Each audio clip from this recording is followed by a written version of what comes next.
Welcome to the Defeat the Drama podcast, where you'll learn tips, tricks, and strategies to help you gain clarity, find purpose, live boldly, and defeat the drama in leadership and life. Host Kirsten E. Ross is known to many as the drama-free queen.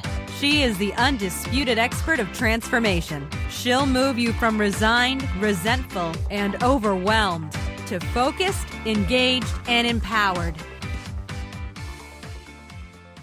Welcome to the Defeat the Drama podcast. I'm Kirsten Ross, your host. I'm so excited that you're here. Let's defeat some drama.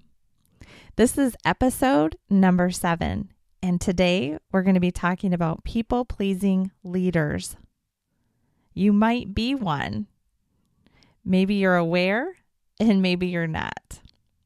But I want to share some of the insights that I've learned over the years of working with many people-pleasing leaders. So, and I have to confess, I am a reformed people pleaser. I'm still not perfect. I don't think the goal is ever perfection, but I'm certainly very aware and have come a long way. It's been years and years since I would have dubbed myself an outright people pleaser. So here's what I see. See if you see yourself in case you're not aware, like I said. 1, people pleasers are almost always very overwhelmed.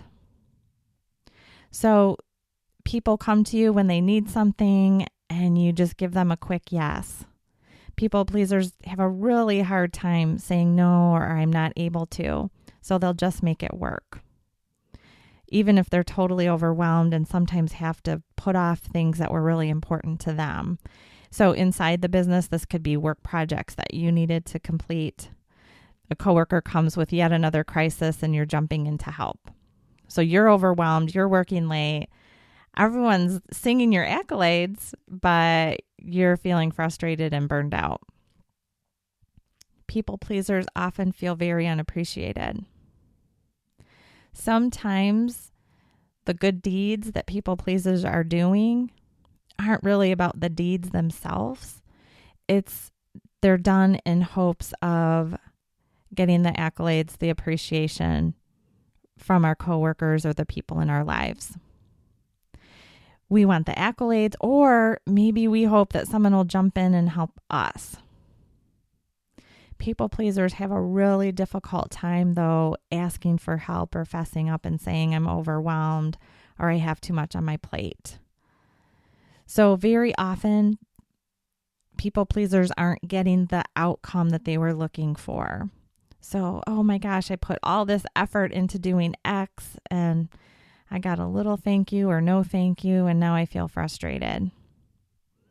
And you don't speak up, you don't use good assertive communication to say, hey, that really hurt my feelings when. So you just kind of tuck it away and tell yourself it's no big deal. People-pleasing leaders that I work with almost always tell me, I'm just really nice. I just love everyone to be happy. I love to help others. And that's what they tell themselves. But most often, in reality, people pleasing, get ready for this, is actually about control. Now, a lot of times when I tell my clients that, they're shocked. What? No, I just want everyone to be happy. I'm just a giver. I'm selfless. I just want everyone to, feel good and get what they want. But as I said, often doing the deeds has strings attached. So here's normally what's happening with a people pleaser. I'm only okay if you're okay. So I really, really, really need you to be okay. So I'm going to withhold speaking up. I'm going to say yes when I need to say no. Sometimes people pleasers will even lie or just kind of change the truth around a little bit, all in the effort, because the number one goal is for the other person to be okay. So people pleasers will manipulate the situation so the other person will continue to be okay. So it's not always about truth. It's not always about what's real. It really is about doing all in your power to make sure that the other person is okay. People pleasers can end up accommodating all kinds of bad behavior, trying to pick up the pieces so that the other person can be okay, so that they themselves can feel okay. Or, like I said, there's the strings attached of wanting to feel needed or appreciated or get those accolades or someone saying thank you so much. But the thank yous never fill the void enough. But ultimately, you're throwing out, there's like a little lasso around the deeds that you're doing and you're wanting something in return. I want you to finally be happy. If you think about, if you've had kids or maybe you're in the midst of young children who are in that temper tantrum phase, and hopefully if they're in a temper tantrum phase, they're very, very young. I have seen older children throw temper tantrums. But so if they're in that very, very young temper tantrum phase, are you the kind of parent that'll say, I'll give you a piece of candy or I'll give you whatever you want because you just need your child to be happy right away? Or are you the parent who doesn't reward that behavior because long term it's not going to serve that child? There's some little clues there to about whether or not you're a people pleaser. So in business, what I see happen, and in life, of course, but we'll focus on business. People pleasers often aren't trusted. So you might be saying, no, I'm a really good person and I love people and I'm just really nice and I just want to do good things. But you know what? The jig is up. Your employees, your team, your coworkers, they most often know that when you're telling them, oh, good job, or oh, everything's fine, that you're probably not telling the full truth. So I've seen it over and over again. Often when I'm working inside of a company, I'm working with more than one person. And sometimes it is a leader with some of their team members. So I'll even hear the team member tell me, they say I'm doing a good job, but I don't know that I can trust what they're saying. I feel like they're holding back. I feel like there's something they're not telling me. I just want honest feedback. I don't want to just hear either nothing or good job. I want to hear the definition of success. I want to hear where I need to do things differently. And it's really uncomfortable. I'm going to ask you to think about, if you are a people pleaser who isn't always being 100% truthful, you're either kind of minimizing your words or skirting issues, avoiding people, avoiding conflict at all cost. To what lengths will you go to avoid saying what you really should be saying? Because I've also worked with leaders that not only just avoid conflict, but outright lie. Their life becomes, it's more important about how things look than what's real. So think about that and know that if you're a people-pleasing leader, your team members know. People pleasers also have a tendency to attract and have a lot of people pushers in their life. That's what I call them. So those are those entitled people that constantly need accommodation. They're showing up late. They're not doing their work. And there's always an excuse. There's always a reason. They're always having that next heartache, that next challenge where they need you to be their saving grace and help them through that next big challenge. All of our relationships are kind of like puzzle pieces. And we fit together in a certain way, but they're kind of I see them as flexible puzzle pieces. So we fit together in a certain way. And so people pleasers and people pushers fit really, really nicely because a people pleaser is going to be very accommodating and the people pusher is going to be entitled and need someone to take care of their life and their challenges and the issues that arise from their bad choices. And so it's really helpful to have someone who's not good at setting healthy boundaries to have them in their life. So if you have a lot of people pushers, people who don't really accept boundaries, who maybe you do try to say, I can't help with that, but they kind of throw an adult level temper tantrum, you might be a people pleaser. as a leader, there's missed opportunities for your team to really excel. If you're not giving constructive feedback, like I said, your employees are feeling comfortable. They know. So there's the discomfort. That's one level. There's the they're not trusting you. That's another issue. But third, they're not having the opportunity to really know what success looks like and how to get there. They need that feedback from you. In most instances, honestly, I've never seen an instance where the people-pleasing behavior is really benefiting the team. A few years ago, I worked with a client, a chiropractor, and he shared with me that he was sick of his employees. He was tired of his patients. His profits were down. He couldn't figure out why. He was just ready to throw in the towel, and it really broke my heart. Here he had all this passion for the work that he was doing, but he couldn't make it happen. He was a self-proclaimed people pleaser, and he knew it. So I started working with him and started diving into what was going on within his team. And really what was happening is he had given all the power away to his team members. There were zero clear expectations. He was constantly frustrated with them because they weren't doing what he needed them to do. But he wasn't telling them, so they didn't have the opportunity to make different choices. Upon further investigation, we looked at where he might be losing money. Why were his net profits down? One day we were talking about his massage team, and he shared with me that one of his massage therapists wasn't really interested in doing that many massages. She only wanted to do 1 or 2 a week. She should have been doing at least, about 20 or so. So I asked him, I said, what's the lost revenue? The difference between 1 to 2 to 20 to 25. And in the chiropractic world, he was losing revenue from an adjustment and a massage. So I asked him to calculate that out per week and then per month. And you know what? Bingo, we found his decrease in profits. His fixed costs weren't changing. He was still having to pay for all the room. He just wasn't using all the real estate fully. So he had these rooms that were staying empty that weren't generating revenue like they should have been.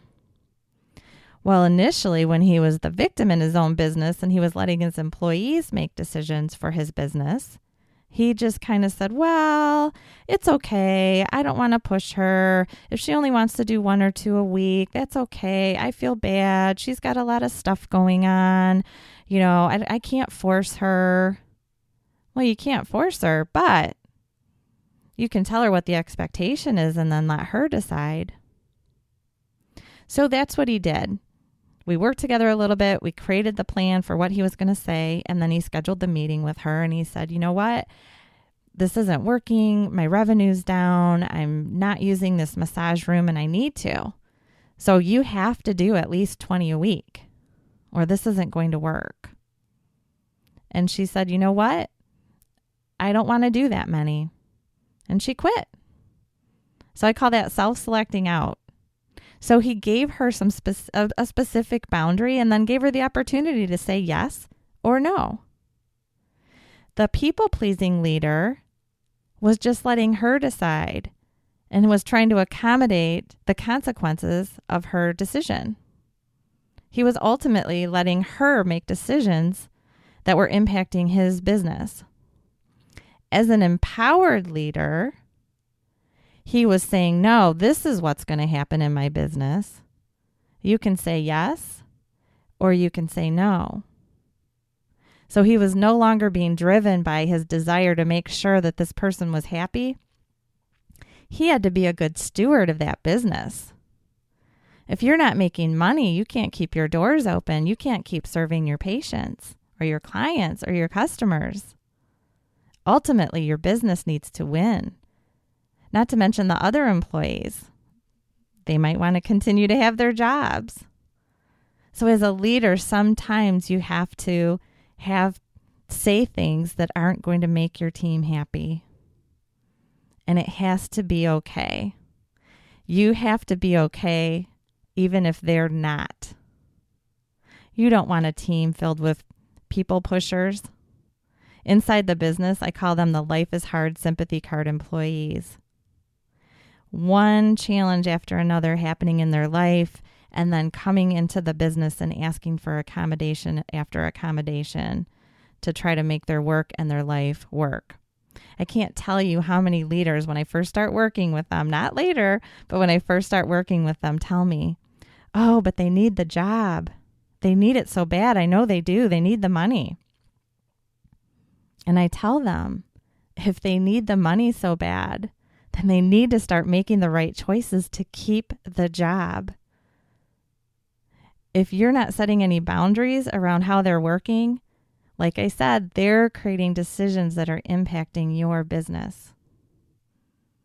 Don't let that happen.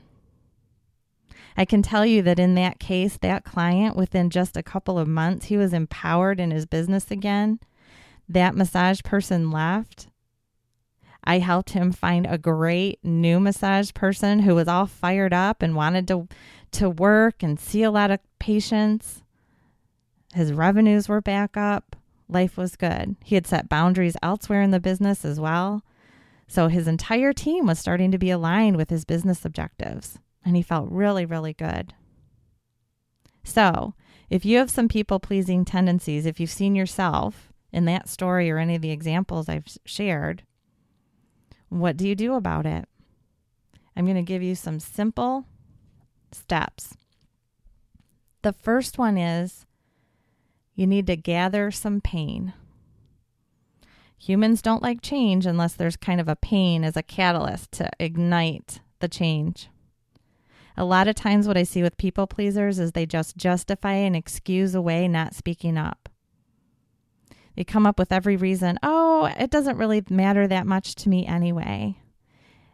They're no longer even in touch with their own feelings. And so they're not aware of the frustration, the overwhelm, the resentments that they're building up in their work and in their life. So the first step is always to just pay attention. Start gathering that data. Notice when you're saying yes, when you really, really wanted to say no, when you're feeling overwhelmed, when you're feeling disappointed with people in your life or your work, you're feeling unappreciated. If you're saying, I just wish they would realize how busy I am. I wish someone would ask me if there was something they could do to help. I wish they understood all the pressure and the stress that I'm under. So if you're saying those kinds of things, start noticing and start looking to see, where am I helping to create these relationships and where do I need to start speaking up and create that pain? So I actually, in one instance, put an actual crystal bucket. It had been used for flowers previously, but I found this crystal bucket and I put it on his desk. And I said, every time you feel a frustration, put it in this bucket. Because sometimes when you're a people pleaser, you just look at each event separately and you say, oh, there's another time I'm overwhelmed. Let me ride this one out. And here's another time where I feel taken advantage of. So let me just focus on that. But if you start collecting all of them, all the pain and the frustration and resentment from all of them into one place, now you have a bigger feeling of pain that can motivate you to change. So that's the first one. Start gathering all the pain. Notice where you have resentments and overwhelm and frustration with the people in your life and in your work. Number 2, start to pay attention to what you want or what you need. I often see with clients who are people pleasers, I might ask them, how do you feel about that? And sometimes they don't even know what I mean. They have learned to so efficiently stuff their feelings away and not pay attention to them that they can't even identify when they're feeling frustrated or angry or disappointed. So start to notice. I recommend doing several daily check-ins. So, maybe while you're driving to work, you can say, what kind of mood am I in today? Is there any meeting that I'm, wish I could avoid? Or is there any person who I'm really getting tired of? What have they done? Or, is there something that I wish I would have said no to? Do I really feel happy today, or am I just pretending? When I smiled in that meeting and acted like all was okay, is everything really okay, or is it not? So start doing some daily check-ins. After work, if you're doing some extracurricular activities that people have pushed you into or that you've decided to do. Do I really want to be here? Is this really the best use of my time? Is this what I want? So just start asking yourself some questions so you can tap back into what you want and what you need so that because it's hard to ask for it if you don't even know what you want. So the first, you're gathering the pain by paying attention. The second is you're figuring out what it is you do want. You're tapping into your own feelings. The third is start speaking up. You can start really small if you want, but start setting clear expectations for your team. Start with some of your rock stars that take constructive feedback well. Maybe there's a little something. Now, don't go overboard with this. Again, I shared in another one that sometimes it's easier to give feedback to our rock stars, and so you do that in abundance, and they get more and more frustrated. But just some small tweaks or practicing, saying no. Maybe one of them would ask you for some help. And maybe it's not even a no. Maybe you could just say, I can't do that yet, or I won't be able to get to that today. How about if I get to it by 5 o'clock tomorrow? If you need to, give yourself time for saying no. So just say, let me check my calendar and get back with you. A lot of people pleasers don't even pay attention to their calendars anymore or what other priorities they have. They just immediately say yes and think, well, I'll just figure it out, or there goes my workout, or I'm going to be late for my son's baseball game or my daughter's basketball game. So start speaking up. As you speak up, gather your successes. That fear that you have of the terrible reaction that you're going to get from a coworker probably isn't going to happen. I love hearing the stories as my clients build successes, and they come to me all excited and say, oh my gosh, I set some expectations, or I delegated some stuff and they did it. Or I let my coworker know that, she needed to change this behavior a little bit. Or I told her she needed some extra training here, and she actually thanked me. Here I've been avoiding that conversation for months. And so start gathering your successes, because that'll start building you momentum. It'll feel really good to speak up. The more you speak up and the more you have success, the better it will feel, the more momentum you will have. Now, the people pushers, the life is hard sympathy card employees, those people are generally going to be a tougher challenge unless you get the nice result that my chiropractor client did and they self-select out. And that does happen. Sometimes when you start setting clear expectations and holding people accountable, they don't want that and they just leave. But sometimes they'll stay and put up a fight. It's really inconvenient for them to be around people who are trying to set healthy boundaries. And like I said, sometimes they end up throwing kind of adult level temper tantrums, whatever that looks like, trying to push your guilty buttons, trying to make you feel ashamed or sad for them. So, those people pushers may try some different tactics to manipulate you to try to get you to still accommodate and do for them what you've been doing. So, you can still start with them, but it might be easier to start with some that can gather you some quick successes and help you build that momentum, and then start working with some of the more difficult challenges, the aggressive people pushers. So those steps again are: gather the pain. So start paying attention to how frustrated and resentful and overwhelmed you are and decide that you don't want that anymore. 2, start paying attention to what you do want or what you do need. Check in with your feelings. Do a few daily check-ins. Am I really happy right now? Am I feeling frustrated? How am I really feeling? Take note. 3, figure out what you do want to start speaking up about. Start small and start gathering successes. As you gather the successes, you'll gain momentum and you'll start being ready to take on those tougher ones. And then you'll just keep going from there. You'll be ready for the tougher people pushers, the Life is Hard sympathy card employees. But before you know it, I've seen it again and again with my clients. You'll be that assertive communicator who's creating healthy boundaries, communicating healthy boundaries, and holding firm. And it will feel so good. You'll feel empowered in your life. All of the steps that I've just outlined will be in the show notes. So if you go to defeatthedrama.com and go to this episode, you'll be able to click to see the show notes. You can download them. So if you've been listening while you're driving, don't worry, they're all there.